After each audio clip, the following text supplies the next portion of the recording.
बहुत बड़ क्वेश्चन एवं बहुत बड़ प्रश्न जे केउं दिन आम प्रभु को उपासना करबा दरकार। गोटे दलर लोक अच्छा से कहती शनिवार दिन प्रभु को उपासना करबा दरकार अटे एवं आउ गोटे दलर लोक अच्छा से कहते रविवार दिन प्रभु को उपासना करबा दरकार अटे। किंतु ये जो प्रश्नर उत्तर मुझे संक्षेप देवाई चाहिए वीडियो को अंतिम जाए देखूँ जे यही बार आम इम्पोर्टाट नुहे प्रभु को उपासना करबा आम इम्पोर्टाट किंतु बाइबल आधारित मुझे कहवाई चाहे जे रविवार दिन उपासना करबा गोटे ठीक एवं उत्तम विषय जेहेतु रविवार दिन प्रभु पुनरुत्थान होता।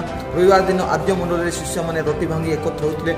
रविवार दिन प्रभुंकर पुनरुत्थान दिन थिला और रविवार दिन अनेक विषय जहाँ घटी आद्य मंडल तेणु रविवार दिन उपासना करबा निहाती आवश्यकता। और जो मैंने शनिवार दिन उपासना कर व्यवस्था अच्छा और व्यवस्था को पालन करने आम पक्षर चित्र नुहे।